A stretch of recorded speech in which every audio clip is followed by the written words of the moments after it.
Could you briefly summarize those couple of things that you would do to improve this bill, or what you would consider a more palatable marijuana initiative?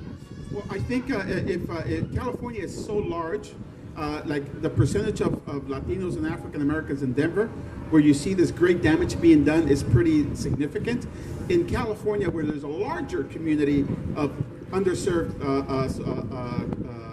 urban settings, maybe we should start with an education program first, because nobody knows exactly what it's going to do. Those 60 pages of legal mumbo jumbo, nobody's really going to understand how to implement it. I think there should be an educational process for the legislators to understand it. You know, legislators are not touching it. That's why it's a proposition, because they know that there's a danger, there's a political danger for them, but because they know that there's an actual physical danger for the people in the urban setting. So we need to understand that we actually have an educational process where people understood how we transition from medical marijuana to recreational, then I think it'll be much easier and palpable. And we can actually measure. Listen, the governor of Colorado came out on Sunday and said, they asked him straight out, hey, would you recommend this for other states? And he goes, no, because there's so much we still have to learn. There's too many question marks. Then we hope they're learning it in Colorado. Karen, your remarks. So Governor Hickenlooper in Colorado was initially completely opposed to legalization of marijuana and regulation of it. And he's come a long way since then and has made a number of statements indicating that he thinks it's going pretty well. I hear you again and again say that there are these big moneyed profiteers that are behind this, but I still haven't heard a single thing that's specifically in the legislation that supposedly benefits them. And I just read it again on the way here. And there are a lot of different funders. I think one of the biggest ones is the Drug Policy Alliance that gets most of their money from a billionaire who has, as far as I know, absolutely no interest in marijuana legalization. There's a lot of the donors to this cause have been just people that believe in this for social justice, for libertarian reasons. They think it's the right thing to do. I really haven't heard, and I haven't seen anything. It's a very carefully crafted measure to specifically address the kinds of concerns you have. It specifically says when you're licensing marijuana businesses to consider whether it will have a disparate impact in an area. Every year there's going to be a report that universities will put out that will be funded by the measure to look at all of these issues that are all the kinds of things that you're concerned about, to make sure that it's not causing harm to the public, to make sure that it's not affecting low-income communities, to make sure there's not some big, marijuana profiteer that's behind the whole thing. The language, the initiative is endorsed by the California Medical Association, the State Nurses Association, environmental organizations, the United Farm Workers, the state NAACP, the National Latino Officers Association. If it was preying on minority communities, I don't think these organizations would be behind it. They see that it's an issue of social justice. They see that it will make their communities safer and better. It's not just a pot of money. That's a benefit. But there is a lot of real harm and real people that have been sitting in cages and torn apart from their families because of marijuana prohibition. And there have been a lot of trimmers that have been exploited when they're working on these grows and harassed. And there are a lot of animals that have been poisoned by illegal growers with rat poison that got into the food chain. All of that would stop. It's not just the money. That's one small piece. But I don't hear of anything specifically that's wrong with the initiative. I don't think there is. And if there was, the legislature has the power to change it, which is not the case in most initiatives. It was written specifically to allow legislative changes. Our man Kami is going to invite some questions from the audience. First of all, before we do that, can I see by show of hands if anybody has changed their mind tonight? Back there? Been influenced a little bit over there? Good, good. A few people are rethinking it, right?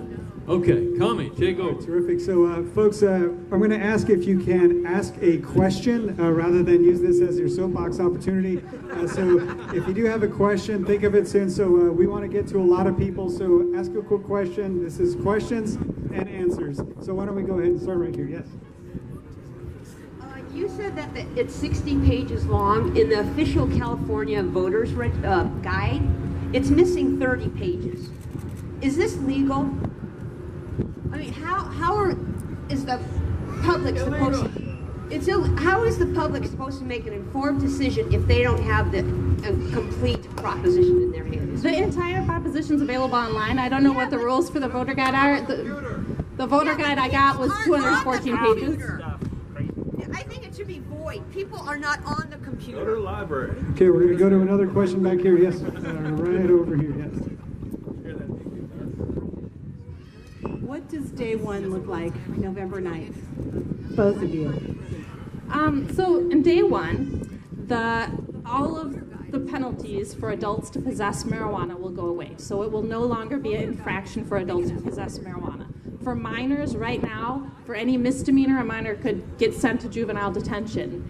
One of the things the California Medical Association and others like about it is it would instead send kids that would give them an infraction so they're not haunted by a criminal record for the rest of their life, and it would also send them to treatment and education and community service. So those penalties would change. Then, about a year later, you would have an education program. So before you have marijuana legal for adults, you would start educating people about why it's not legal for people under 21, what the dangers are for people under 21, and also about driving under the influence, specifically to educate against that. And then by 2018, you'll see the licensing in the stores open. Can I just follow up on that answer? What we've seen in Colorado and we expect to see here is that those municipalities, I mean, the fact you can consume it will be legal, but to sell it and to cultivate it, you still have to have municipal licensing. So what we're going to see is a plethora of municipalities trying to deliberate amongst themselves to see if they're going to allow their community to be able to sell it on a retail basis or to cultivate it. So our experience has been that there is going to be specific money targeted to certain municipality leaderships to ensure that the ordinances will allow for it. We already see it in cities like Linwood and Maywood, where the communities are having protests at every city council because they don't want it, but we see the money being moved and certain campaign donations being made to certain elected officials to ensure that certain communities don't allow the ordinance to block the retail sale of it. So that the fight will continue because a lot of communities, like, let's be honest, like Irvine or if even Santa Monica, if the city council votes not to have it, it won't happen. All right, any more questions? Yes, go ahead. Okay. Two, one for you, sir, one for you, man. First, you mentioned, you said in one of your arguments about how the criminalization of marijuana currently targets Latinos and African Americans. I would offer that criminalization towards Latino communities and African Americans happens due to American racism. Right now, we already have no on Prop 64 currently. How do you address how those communities are get targeted, regardless of how the vote changes? And for you, he mentioned a point that I kind of was going to stick you on. Right now, street pharmacists are making a killing selling weed. How do you stop people from growing a plant in their backyard and, like you said, undercutting dispensaries or legal marijuana organizations if the proposition passes? So you're talking about, I'm trying to be clear here, when you said targeting, you're talking about the police enforcement, or you're talking about marketing the specific product to the urban communities? Well, I'm not worried about marketing. His son, Robin Thicke, and me are the same age. If he's driving in Beverly Hills through Palisades to Santa Monica, he's less likely to get stopped than me driving to Baldwin Hills. Right, and I guess the question is, you know, there's concept of how we would like the law to happen, and there's reality, and the reality is that we know, like you said, there's a combination of police procedures that may be leaning towards one community more than to another, that will interject with the new product coming to the streets. Police officers, by law, when they see crime, they have to react. Police officers are sworn off. They can't see crime and turn around and says, I don't feel like enforcing it today. It happens all the time. I live in Santa Monica. Everybody drinks around here, and they all get on the 10 freeway and drive home with no DUI checkpoints. When I go to Savoy and Inglewood, and I try and just get down in Manchester back to 405 checkpoint every weekend. Well, and that's a social issue that needs to be addressed. But you put those two in combination, and it creates additional pressure for those communities. So on your point, I don't know if you can 100% eliminate every single person that grows a plant and sells it, but we don't have a widespread problem with people brewing bathtub gin and selling it. You know, it's illegal. Might happen here or there, but it's very small, and it certainly doesn't seem like a reason to not support regulation. It's not going to dramatically. Most people probably aren't going to want to go to some random person growing a plant on their own where they don't know if their dog peed on it or if they sprayed illegal pesticides or all kinds of stuff that actually does happen.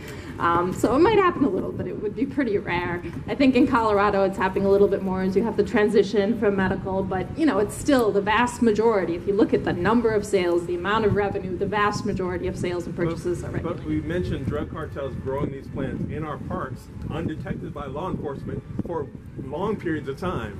So again, it's happening right now. How do we stop that if we legalize? It's just the prices are going to go down. They can't compete. If they But try demand goes to up. sell in the national parks, there's a reason that we don't see some widespread Al Capone cartels. Rand has projected that the price would go down dramatically in time because it'll be legal. So you just can't outcompete it. And at that time, if the state wants to keep higher prices to reduce people who are problem users, the law specifically says they want the universities to look at, you know, should we change the tax rates to deter people purchasing in those cases, but they just couldn't outcompete. Did we get everybody coming? Okay, we got a few more questions here. Hang on one sec. Right here. By the way, the hashtag for tonight is smart people in chairs. If you take pictures or videos, use smart people in chairs. There's a lot of smart people tonight who are not in chairs, so we're going to ask this gentleman for his question. Good evening. Ma'am, I have a question for you. How much do you smoke? If at all? Me? Yes. I don't smoke marijuana at all. I have as a young person. As a teenager, it was way easier for people that I knew to get marijuana than alcohol, and it was in a very dangerous circumstances. You brought up the issue of teens getting marijuana. In Colorado and Washington, the rates are level. They haven't gone up since legalization. So all these ideas that they're going to prey on minors, well, not only will we have a drug education campaign saying, look, this is why it's really not a good idea for people under 21 to use marijuana. But, you know, growing up, I certainly used it a couple times. I was lucky I didn't get caught. I had some friends that did. I have a lot of friends who are successful that do use marijuana and are great contributing members of society, but I don't. Okay, we have one question over here. Yes, ma'am. I have a question for both of you, please. Obviously, medical marijuana is legal in the state of California and other states. My question is specific to risk versus reward, some of the benefits that we've learned that medically help people that otherwise would use alcohol or big pharma or whatever. Can both of you speak to each side with regard to, with this proposition, if marijuana were to become recreationally available, what would be the benefits to those that actually use it for medical purposes or could expand upon that without paying for healthy, insurance rates? And with regard to your background with risk management, what have you learned that on both sides that could, from pharma, from alcohol, from accidents, from overdoses, from benefits, what have you learned about that would help us to understand more about this proposition from that standpoint? So on the question of how this would affect medical marijuana patients, specifically it would protect parental rights. So right now a person who uses medical marijuana can have their child taken away from them, and it has happened, not because they did anything to endanger the child. If they actually endanger a child, they could still be negatively impacted. Arrested. Or whatever, have the child taken away or have counseling. But they couldn't just because you use marijuana instead of another medicine. It also would give $2 million a year to the Center for Medicinal Cannabis Research to look into more information about how marijuana benefits people and what the harms are, because we're really just starting to understand all of the therapeutic value of marijuana. It would also exempt medical marijuana patients with a state ID card from a state tax on marijuana, and it would let anyone, anywhere in the state, grow up to 6 plants indoors. Cities could ban outdoor grows, but not indoor grows, and right now, cities can ban both indoor and outdoor grows. Also, some patients might prefer not to have to go to a doctor all the time to get a recommendation to have legal protections. This would let them, if you're over 21, you could have protections no matter what, whether or not you have a doctor's note. Things that I didn't touch upon.